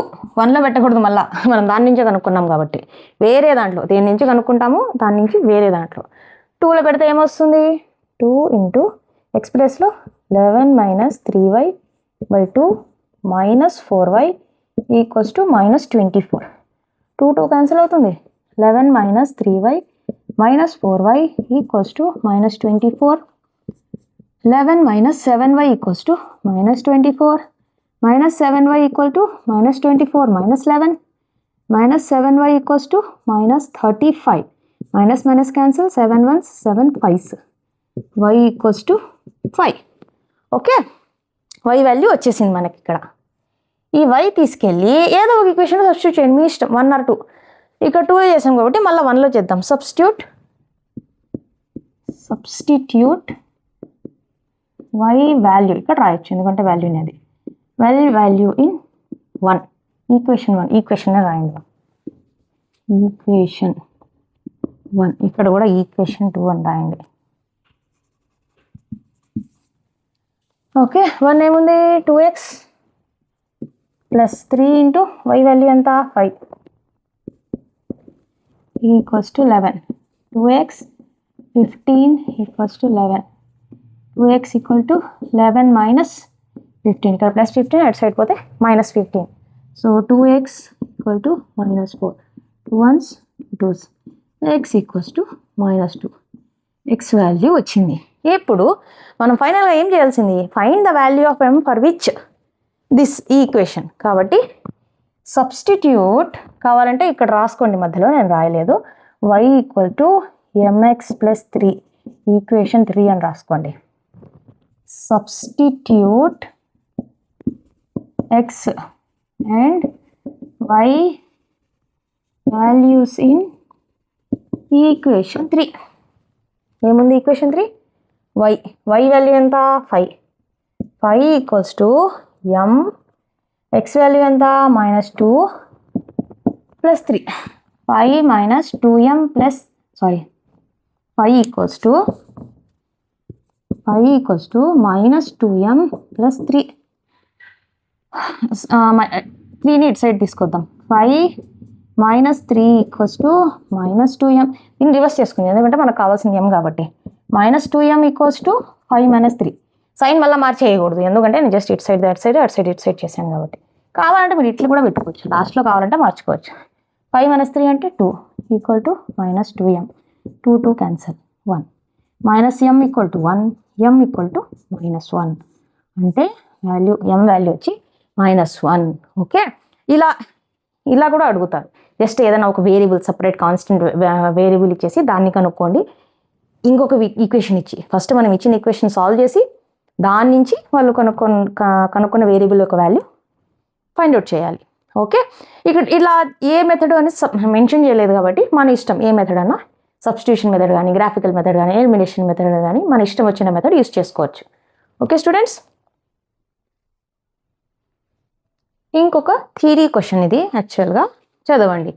థియరీ క్వశ్చన్ అని చూసి భయపడిపోవద్దండి, ఇది ఈజీనే సాల్వ్ చేయడం. ఫస్ట్ ఇచ్చిన క్వశ్చన్ బాగా చదవండి. ద ట్యాక్సీ చార్జెస్ ఇన్ ఈ city consist of A fixed charge together with the charge for the distance covered. మళ్ళీ చదవండి, ఏమంటున్నారంటే ఒక ట్యాక్సీ ఛార్జెస్ ఉన్నాయంట ఒక సిటీలో. అవి ఎలా ఉన్నాయి? Consist of fixed charge together with a charge for the distance covered. అంటే ఏమంటే ట్యాక్సీకి ఒక ఫిక్స్డ్ ఛార్జ్ ఉందంట, ఫిక్స్డ్ ఛార్జ్ ఒకటి ఉంది, together with charge per distance covered. అంటే 1 కిలోమీటర్కి ఇంత అని ఒకటి ఉంది. తర్వాత ఫిక్స్డ్ ఛార్జ్ అంటే నేను ఇప్పుడు బండి తీసానంటే, ట్యాక్సీ తీసానంటే ఒక ఫిక్స్డ్ ఛార్జ్ ఇంత ఇవ్వాల్సిందే అని ఒక ఛార్జ్ ఉంది. ప్లస్ ఎంతైతే డిస్టెన్స్ కవర్ చేస్తారో దానికి కూడా ఒక ఛార్జ్ ఉందంట. అంటే 2 ఛార్జెస్ ఉన్నాయి. తర్వాత for a distance of 10 kilometre the charge paid is 105. అంటే ఏమంటున్నారు, ఒక 10 కిలోమీటర్ డిస్టెన్స్కి 105 రూపీస్ ఇచ్చారంట. And for a journey of 15 kilometre the charge paid is 155. అంటే 15 కిలోమీటర్స్కి 155 ఇచ్చారంట. So then what are the fixed charges and the charge per kilometre. అంటే చూసారా, what are the fixed charges అనేది ఒకటి ఉంది, అది కనుక్కోవాలి. అండ్ ఛార్జ్ పర్ కిలోమీటర్ ఎంత, అది కూడా కనుక్కోవాలి. మళ్ళీ ఏం కనుక్కోవాలి, how much does a person have to pay for travelling a distance of 25 kilometre. అంటే ఎవరన్నా ఒక మనిషి 25 కిలోమీటర్స్ ట్యాక్సీలో వెళ్ళాలంటే అతను ఎంత పే చేయాలి అని అడుగుతున్నారు. నేనేం చెప్పాను, ఏదైతే కనుక్కోమంటారో దాన్ని ఒక వేరియబుల్స్తో అనుకోవాలి. So what are the fixed charges and the charges per kilometre. అంటే let the fixed charge fixed charges equals to x అనుకుందాం. తర్వాత ఏం కనుక్కోవాలి? And the charge per kilometre, and charge per kilometre ఏమనుకుందాం? వై అని అనుకుందాం. ఇప్పుడు ఏమంట 10 కిలోమీటర్స్కి ఫస్ట్ అయిపోయాం కదా, అంటే రెండు టుగెదర్ వస్తాయి. ఫిక్స్ ఛార్జ్ కూడా ఉంటుంది, distance covered, charge for distance covered, x and y రెండు ఛార్జెస్ వస్తాయి ఎవరన్నా ఒక ట్యాక్సీ తీసారంటే. తర్వాత for a distance of 10 kilometre అంటే 10 కిలోమీటర్స్కి, 1 కిలోమీటర్కి ఎందుకున్నాం వై, 10 కిలోమీటర్కి 10 వై ఎంతంట? 105. అంటే ఛార్జెస్లో మనం ఏమేమి ఉంటాయి? ఫిక్స్డ్ ఛార్జ్ ఒకటి ఉంటుంది, అంటే ఎక్స్ ఎప్పుడూ ఉంటుంది, ప్లస్ 10 ఇంటూ మనం అనుకున్నది 1 కిలోమీటర్కి వై ఈక్వల్స్ టు ఎంతంట? 105. Similarly journey of 15 kilometres, 15 kilometres జర్నీకి 155. 15 కిలోమీటర్స్ జర్నీ కూడా ఏముంటుంది? ఫిక్స్డ్ ఛార్జ్ ఎప్పుడూ ఉంటుంది, ప్లస్ 15 కిలోమీటర్కి ఎంత ఛార్జ్ అనుకున్నాం? వై ఈక్వల్ టు ఎంత? 155. దీన్ని ఈక్వేషన్ 1 అనుకుందాం, దీన్ని ఈక్వేషన్ 2 అనుకుందాం. ఒకదాని నుంచి ఇంకొకటి సబ్స్టిట్యూటివ్ మెథడ్ యూస్ చేసి సాల్వ్ చేసి ఎక్స్ అండ్ వై కనుక్కొని తర్వాత ఏం చేయాలి మనము? అది కూడా కనుక్కోవాలి. తర్వాత how much does a person have to pay for a travelling distance of 25 kilometres. 25 kilometres travel చేయాలంటే ఎంత కావాలి? అతను కూడా ఫిక్స్ ఛార్జ్ ఒకటి పే చేయాలి ఆయన, plus 25 into kilometre per charge. ఇది మనము ఇంత పే చేయాలి ఈ పర్సన్. ఫస్ట్ మనము ఎక్స్ వై కనుక్కుందాం. ఇది నుంచి ఎక్స్ కనుక్కుందాం ఫస్ట్ ఈక్వేషన్ నుంచి. X equal to 105 minus 10y. ఇప్పుడు సబ్స్టిట్యూట్ ఎక్స్ ఇన్ ఈక్వేషన్ 2. ఈక్వేషన్ 2లో ఎక్స్ ప్లేస్లో 105 minus 10y plus 15y equal to 155. Minus 105ని అటు సైడ్ పంపించేద్దాం. ఇవి రెండు minus 10y plus 5y plus 15y ఏమవుతుంది? 5y equals to 155 minus 105. 5y equals to 50. 5 ones 5 times. y equals to 10. అంటే అంటే పర్ కిలోమీటర్ ఛార్జ్ ఎంత? 10 రూపీస్. ఓకే, ఇది y కనుక్కున్నాం మనము. Substitute y in 1 or 2.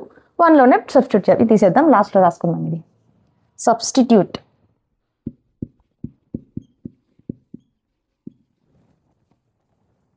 y value in equation 1. x plus 10 into y value ఎంత? 10 equals to 105. x plus 100 equals to 105. x equals to 105 minus 100. x equals to 5 rupees.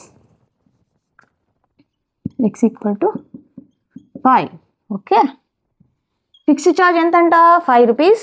ఎప్పుడన్నా ఒక taxi start చేశారంటే వాళ్ళు ఎక్కడైనా travel చేయడానికి customer దగ్గర నుంచి 5 rupees వాళ్ళు ఇవ్వాలి. తర్వాత ఎంత కిలోమీటర్స్ అంటే 1 కిలోమీటర్కి 10 రూపీస్, 2 కిలోమీటర్స్ అంటే 2 into 10 అలా వస్తుంది. ఇప్పుడు మనము now we have find the fixed charges. ఏమనుకున్నాం? ఫిక్స్డ్ ఛార్జెస్ని ఎక్స్ కాబట్టి 5 రూపీస్. తర్వాత ఛార్జ్ పర్ కిలోమీటర్ ఎంత? By 10 rupees. తర్వాత how much does a person have to pay for a travelling a distance of 25 kilometres ఎంత? ఫిక్స్డ్ ఛార్జ్ పే చేయాలి ఆయన, X plus 25 into why ఇంత ఆయన పే చేయాలి 25 కిలోమీటర్స్కి ట్రావెల్ చేయడానికి. ఎక్స్ వాల్యూ ఎంత? 5 ప్లస్ 25 ఇంటూ వై వాల్యూ ఎంత? 10 ఈక్వల్స్ టు 5 ప్లస్ 250 అంటే 255. The person has to 250 rupees 255 the person have to pay. మొత్తం రాయండి. person have to pay rupees 255 for traveling a distance of 25 kilometers. Okay, first ఇచ్చిన ప్రాబ్లమ్ని మనం బాగా అర్థం చేసుకోవాలి. ఇలా పెద్ద థియరీ ప్రాబ్లం అంటే భయపడిపోకూడదు. చాలా ఒక 2-3 టైమ్స్ చదివితే మీకు అర్థమైపోతుంది. దాని నుంచి మనం సాల్వ్ చేయాలి. ఓకే స్టూడెంట్స్, ఇప్పుడు మనకి చాప్టర్లో లాస్ట్ మెథడ్ వచ్చి ఎలిమినేషన్ మెథడ్. దాన్ని బేస్ చేసుకుని ఈ ప్రాబ్లమ్ సాల్వ్ చేద్దాం. 5 years ago, Noori was thrice as old as Sonu. 10 years later, Noori will be twice as old as Sonu. How old are Noori and Sonu? Find using elimination method. అంటే ఏమంటున్నారంటే elimination method use చేయాలి, అది fine. 5 years ago నూరి 5 years ముందు వచ్చి నూరి అనే అమ్మాయి సోను కంటే 3 times ఉందంట. అదే 10 years తర్వాత వచ్చి నూరి వచ్చి ఆ సోను అబ్బాయికి ట్వైస్ ఉంటుందంట ఏజ్లో. అప్పుడు find how old are Nuri and Sonu. నేను చెప్పాను ఏదైతే కనుక్కోవాలో దాన్ని ఒక వేరియబుల్స్గా అనుకోవాలి. ఏం కనుక్కోవాలి? How old are Nuri and Sonu. So let the current age of, current అంటే ఇప్పుడు ఎంత ఉంది వాళ్ళ age, current age of Nuri equal to x అనుకుందాం. తర్వాత the current age of Sonu. మీరు కావాలంటే కరెంట్ తీసేసి just the age of Nuri age of Sonu అని కూడా రాసుకోవచ్చు. కరెంట్ అని రాస్తే క్లారిటీ ఉంటుంది, ఎందుకంటే మనం 5 years ముందు వెళ్తున్నాం, 10 years తర్వాత కూడా వేస్తున్నాం కాబట్టి. సోను వచ్చి వై అనుకుందాం. తర్వాత 5 years అగో, 5 years అగో అంటే కరెంట్ ఏజ్ కంటే ముందు 5 years అంటే ఏమవుతుంది, దీని నుంచి మైనస్ చేయాలి. X minus the ago the age of Nuri ఎంత అవుతుంది? X minus 5. Age of Sonu equals to y minus 5. ఈ రెండింటి మీద రిలేషన్ ఏమి ఉంటున్నారు వాళ్ళు? 5 years అగో నూరి విల్ బి అంటే ఇది X minus 5 equals to thrice as old 3 times of Sonu age. Sonu age ఎంత? 5 years ముందు, వై మైనస్ 5. దీన్ని సాల్వ్ చేయండి, ఒక ఈక్వేషన్ వస్తుంది. X minus 5 equal to 3y minus 15. 3y ఇటు సైడ్ తీసుకొస్తే X minus 3y equals to minus 15. అటు సైడ్ పోతే +5 మైనస్ 5 +5 అవుతుంది. X minus 3y equal to minus 10. కావాలంటే -10 ఇటు సైడ్ తీసుకోవచ్చు, మన ఇష్టం అది. ఎక్స్ మైనస్ ఇట్లే పెట్టండి, ఏం కాదు. ఓకే, ఇది ఈక్వేషన్ నెంబర్ 1 అనుకుందాం. ఇది ఫస్ట్ సెంటెన్స్ నుంచి మనం ఫామ్ చేసింది. తర్వాత 10 years later, 10 years later age of Nuri ఏమవుతుంది? కరెంట్ ఏజ్కి +10 చేయాలి. కరెంట్ ఏజ్ ఎంత? X plus 10. Age of Sonu current age ఎంత? Y plus 10. Okay, 10 years later ఏమవుతుందంట? Nuri will be, Nuri age ఎంత? X plus 10 will be twice as old as Sonu. Twice అంటే 2, y plus Sonu age is y plus 10. దీన్ని solve చేయండి. X plus 10 equal to 2y plus 20, X minus 2y equal to 10. ఇది ఇంకొక equation. Okay, ఇది second equation. ఈ రెండింటిని use చేసి, అంటే ఎలిమినేషన్ మెథడే యూస్ చేసి మనం XY వాల్యూస్ కనుక్కోవాలి. XY వాల్యూస్ అంటే age of Noori and Sonu. First equation వచ్చి x minus 3y equals to minus 10. Next equation వచ్చి x minus 2y equals to plus 10. Elimination method అంటే ఏదో ఒక వేరియబుల్ని మనం ఎలిమినేట్ చేసేయాలి, ఎక్స్ను కానీ వైని కానీ. ఇక్కడ ఎప్పుడైనా ఎలిమినేషన్ మెథడ్ యూస్ చేయాలంటే మనము దేన్నైతే ఎలిమినేట్ చేయాలనుకుంటామో దాని కొఫిషియన్స్ని ఈక్వల్ ఉండేలా చూసుకోవాలి. ఇక్కడైతే చూడండి, ఎక్స్ సింపుల్గా ఉంది, 1 1 సేమ్గా ఉన్నాయి కాబట్టి డైరెక్ట్గా చేసేయచ్చు. ఒకవేళ సేమ్గా లేకపోతే, నేను ఒకవేళ వైని ఎలిమినేట్ అనుకోవాలనుకుంటే ఇక్కడ ఉన్న కొఫిషియన్ని తీసుకెళ్ళి ఈ మొత్తం లైన్తో మల్టిప్లై చేయాలి. తర్వాత ఈ వై యొక్క కొఫిషియన్ని సెకండ్ లైన్ మొత్తంతో మల్టిప్లై చేస్తే అప్పుడు ఏమవుతుంది? దీన్ని 2తో చేస్తే ఏమవుతుంది చెప్పండి? 2x minus 6y equal to -60 అవుతుంది, -20 అవుతుంది. దీన్ని 3తో చేయాలి. 3x minus 6y equal to 30 అవుతుంది. ఇక్కడ 6y రెండు సేమ్ అవుతాయి. కొఫిషియన్స్ ఈక్వల్ అయినప్పుడే దాన్ని మనం సబ్స్ట్రాక్ట్ కానీ అడిషన్ కానీ చేసి మనము ఆ పర్టికులర్ వేరియబుల్ని ఎలిమినేట్ చేసేస్తాం. ఇక్కడైతే సింపుల్గా ఉంది, ఎక్స్ కొఫిషియన్స్ సేమ్గానే ఉన్నాయి. డైరెక్ట్గా నేను ఒకదాని నుంచి ఒకటి ఎలిమినేట్ చేసేస్తాను, సబ్స్ట్రాక్ట్ చేసేస్తాను. సబ్స్ట్రాక్ట్ చేయాలంటే సైన్స్ మారుతాయి. ఇక్కడ ప్లస్ ఉంది కాబట్టి మైనస్, ఇక్కడ మైనస్ ఉంది కాబట్టి ప్లస్, ఇక్కడ ప్లస్ ఉంది కాబట్టి minus. X cancel, -3y + 2y, -y = -10 -10 -20. y minus cancel, y = 20. y value వచ్చేసింది. y వాల్యూ ఎవరి ఏజ్? సోను ఏజ్. నా దీన్ని తీసుకెళ్ళి మనము ఏదో ఈక్వేషన్ సబ్స్టిట్యూట్ చేసి x కనుక్కోవాలి. సబ్స్టిట్యూట్ y ఇన్ 1 చేద్దాం, ఏం కాదు. 1 ఏముంది? x - 3 × y వాల్యూ ఎంత? 20 = -10. 3 - 60 = -10. Sorry, not 3, x - 60. x = -10 + 60. x = 50. అంటే ఎంత? Current age of Nuri age. Noori age is 50 years old. Sonu age is 20 years old. Okay, ఇక్కడ మనము ఎలిమినేషన్ మెథడ్ యూస్ చేసి ఎలిమినేట్ చేసాము ఎక్స్ని. ఓకే స్టూడెంట్స్, అంటే వాళ్ళు స్పెసిఫిక్గా మెన్షన్ చేసిన మెథడే యూస్ చేయాలి. వేరే మెథడ్ యూస్ చేస్తే అన్ని మార్క్స్, ఫుల్ మార్క్స్, అసలు మార్క్సే రావు. ఓకే, అంతే స్టూడెంట్స్. ఈ వీడియోలో నేను ఇచ్చిన ఎక్స్ప్లెనేషన్ మీకు అర్థమైంది అనుకుంటాను. ఈ వీడియో చాలా లెందీ అయింది, కానీ ఈ ఒక్క వీడియో చూస్తే చాలు, మీరు ఎగ్జామ్స్కి ముందు వేరే ఏ వీడియోస్ చూడాల్సిన అవసరం లేదు. ఈ చాప్టర్ నుంచి వచ్చే అన్ని ప్రాబ్లమ్స్ చేయగలుగుతారు. మళ్ళీ కావాలంటే ఇది చాలా లెందీ ఉన్నా కూడా మధ్యలో మీరు బ్రేకులు తీసుకొని చూడండి, చాలా బాగా అర్థమవుతుంది. మీకు ఏమైనా డౌట్లు ఉంటే నాకు మెసేజ్ చేయండి, నేను దాన్ని ఖచ్చితంగా రిప్లై చేస్తాను. నా వీడియో కనుక నచ్చినట్లయితే నా వీడియోని లైక్ చేయండి, మీ ఫ్రెండ్స్తో షేర్ చేయండి. నా ఛానల్ని ప్లీజ్ సబ్స్క్రైబ్ చేసుకోండి. అప్పుడే నాకు మోటివేషన్ వస్తుంది, ఇంకా వీడియోస్ చేయగలుగుతాను. లేదంటే నేను చేసిన వర్క్ ఎవరికి రీచ్ అవ్వట్లేదని నేను చాలా డిసప్పాయింట్ అయిపోతాను. ప్లీజ్ నా ఛానల్ని సబ్స్క్రైబ్ చేసుకోండి, నన్ను సపోర్ట్ చేయండి. నేను ఇంకా ఇలాంటి వీడియోస్ కోసం కావాలంటే ఇంకా ఏ చాప్టర్ మీద మీరు నెక్స్ట్ వీడియో ఎక్స్పెక్ట్ చేస్తున్నారో దాన్ని కమెంట్ చేయండి. నేను ఆ చాప్టర్ మీదే కావాలంటే వీడియోస్ చేస్తాను, ఆ చాప్టర్ మీదే వీడియోస్ చేస్తాను.